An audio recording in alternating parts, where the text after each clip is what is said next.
오늘 우리에게 주시는 하나님 말씀은 느헤미야 8장 1절부터 12절까지입니다. 이스라엘 자손이 자기들의 성읍에 거주하였더니 일곱째 달에 이르러 모든 백성이 일제히 수문 앞 광장에 모여 학사 에스라에게 여호와께서 이스라엘에게 명령하신 모세의 율법책을 가져오기를 청하매 일곱째 달 초하루에 제사장 에스라가 율법책을 가지고 회중 앞 곧 남자나 여자나 알아들을 만한 모든 사람 앞에 이르러 수문 앞 광장에서 새벽부터 정오까지 남자나 여자나 알아들을 만한 모든 사람 앞에서 읽음에 뭇 백성이 그 율법책에 귀를 기울였는데 그때에 학사 에스라가 특별히 지은 나무 강단에 서고 그의 곁 오른쪽에 선 자는 마띠다와 스마와 아나야와 우리야와 힐기야와 마아세야요. 그의 왼쪽에 선 자는 부다냐와 미사엘과 말기야와 핫순과 하스바다나와 스가랴와 무슬람이라. 에스라가 모든 백성 위에 서서 그들 목전에 책을 펴니 책을 펼 때에 모든 백성이 일어서니라. 에스라가 위대하신 하나님 여호와를 송축하매 모든 백성이 손을 들고 아멘 아멘 하고 응답하고 몸을 굽혀 얼굴을 땅에 대고 여호와께 경배하니라. 예수아와 바니와 세레바와 야민과 악국과 사부대와 호디야와 마아세야와 그리다와 아사라와 요사벳과 하난과 블라야와 레이 사람들은 백성이 제자리에 서 있는 동안 그들에게 율법을 깨닫게 하였는데 하나님의 율법책을 낭독하고 그 뜻을 해석하여 백성에게 그 낭독하는 것을 다 깨닫게 하니 백성이 율법의 말씀을 듣고 다 우는지라. 총독 느헤미야와 제사장 겸 학사 에스라와 백성을 가르치는 레위 사람들이 모든 백성에게 이르기를 오늘은 너의 하나님 여호와의 성일이니 슬퍼하지 말며 울지 말라 하고 느헤미야가 또 그들에게 이르기를 너희는 가서 살찐 것을 먹고 단 것을 마시되 준비하지 못한 자에게는 나누어 주라. 이날은 우리 주의 성일이니 근심하지 말라.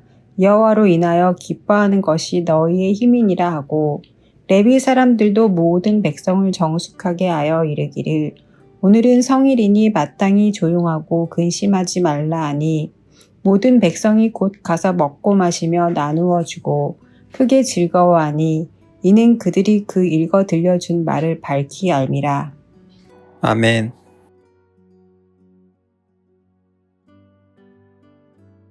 이스라엘 백성들은 모두가 힘을 합쳐 성벽을 재건했고 52일 만에 성벽 공사가 끝이 났습니다.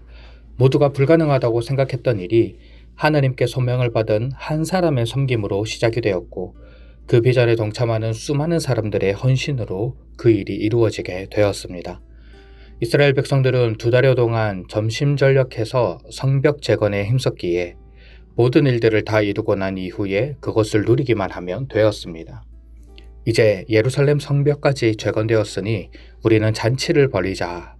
그렇게 하면서 서로의 고생을 격려하고 치하하는 시간을 가지면 되었습니다. 아마 우리도 비슷하지 않을까요? 어떤 프로젝트에 많은 에너지와 시간을 쏟고 난 이후 그 프로젝트가 잘 마치게 되면 자축도 하고 그 결과를 누리면서 시간을 보낼 것입니다. 어쩌면 성공적으로 마친 그 일에 대하여 성과도 인정받고 이후에 성과급이나 진급에 반영될 것을 기대하면서 그 시간을 보낼 것입니다. 하지만 오늘 본문 말씀에 나오는 이스라엘 백성들의 모습은 우리의 생각을 뛰어넘습니다. 이들은 성벽 재건이라는 위대한 사명을 완수하고 난 이후에도 영적으로 느슨해지지 않았습니다. 이 정도면 되었다고 생각하며 멈추지도 않았습니다. 이들은 오히려 하나님의 말씀을 사모함으로 모든 백성들이 수문 앞 광장에 모여 하나님 말씀 듣는 일에 전심전력했던 것입니다. 성벽 재건으로 힘든 상황이었지만 그들의 마음은 더욱 가난해지고 하나님을 향한 열망으로 가득 찼습니다. 1절 말씀을 보시면 이스라엘 자손들이 자기 성에 거주했을 때 모든 백성들이 7째 달에 이르러 수문 앞 광장에 모였습니다. 그리고 학사 에스라에게 여호와의 율법책을 가져와 자신들을 가르쳐 주기를 청했습니다. 이에 에스라는 2절 말씀처럼 7째 달 초하루에 율법책을 가지고 와서 남자나 여자나 알아들을 만한 모든 사람 앞에 이르러서 새벽부터 종어까지 율법을 읽어 줬습니다. 여기서 주목해야 하는 것은 일곱째 달 초하루입니다. 유대인들은 종교력으로 일곱째 달 초하루를 나팔절로 지키는데 유대인들의 민간력으로는 이날이 새해 첫날입니다. 우리로 따지면 1월 1일인 셈입니다. 이날에 백성들은 무엇을 해야 했을까요? 그들은 노동을 멈추고 나팔을 불며 제사를 드려야 했습니다. 유대인들에게 있어서 나팔은 중요한 신호 수단이었습니다. 행진의 시작을 알리기도 하고 백성들을 회막에 모으기도 합니다. 또한 전쟁에 나갔을 때 하나님의 구원과 도움을 요청하는 신호이기도 했고 정해진 절기마다 나팔을 불어 하나님께 예배를 드리기도 했습니다. 나팔절은 일상을 살아가는 자들에게 나팔을 불어 경각심을 갖게 하며 다시금 하나님을 생각할 수 있게 하는 절기였던 것입니다. 지금 포로에서 돌아와 느헤미야의 지도 아래 성벽을 재건한 사람들이 나팔절에 모였습니다. 그들이 모였을 때 나팔을 불고 절기를 지키지는 않았습니다. 다만 영원한 나팔이신 하나님의 말씀이 예루살렘 가득 울려 퍼지도록 했습니다. 이스라엘 공동체는 성벽 재건이라는 위대한 사명을 이루고 나서 멈추지 않았습니다. 백성들은 이 불가능한 일을 이루게 하신 하나님의 도우심을 경험했고 하나님을 향한 강렬한 열망이 생겼습니다. 말씀에 대한 갈급함 또한 생겼습니다. 그들이 수문 앞 광장에 모여 하나님의 말씀을 들을 때 눈에 보이는 성벽만 재건된 것이 아니라 눈에 보이지 않는 영적인 성벽도 재건되었습니다. 성벽 재건 이후 이제 새롭게 시작하는 첫 시간, 새롭게 써내려가는 첫 역사를 온 백성이 하나님 앞에 나와 울려 퍼지는 하나님의 말씀과 함께 시작하는 것입니다. 백성들이 말씀에 대한 사모함으로 하나님 앞에 나아왔을 때 에스라와 레위 사람들은 백성들이 말씀을 듣고 이해할 수 있도록 돕습니다.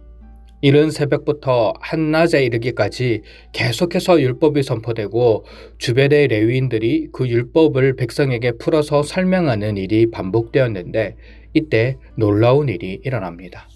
백성들 사이에 말씀의 부흥이 일어난 것입니다. 9절 말씀을 보면 하나님의 말씀이 선포되자 백성들이 그 말씀을 듣고 옵니다. 말씀으로 인해 회개의 영이 그들에게 임한 것입니다. 그도 그럴 것이 선포되는 말씀에 비추어 보았을 때 자신들이 얼마나 말씀대로 살지 못하고 얼마나 자신의 욕망대로 살았는지 깨닫게 된 것입니다. 바벨론에서 돌아오고 난 이후 학개 선지자가 그렇게 성전을 재건하라고 외쳤지만 그들은 먹고 살기에 바쁘다는 이유로 성전 재건을 미루었습니다. 겨우 성전 재건을 하고 나니 더 이상 여력이 되지 않아 성벽 재건은 엄두도 못 내고 있었습니다. 느헤미야가 와서 온 백성을 독려하고 함께 성벽 재건을 하자고 하니 겨우 따라갈 뿐이었습니다. 분명 그들 중에는 자원하는 사람들도 있었겠지만 억지로 그 일에 동참하는 사람들도 많았을 것입니다.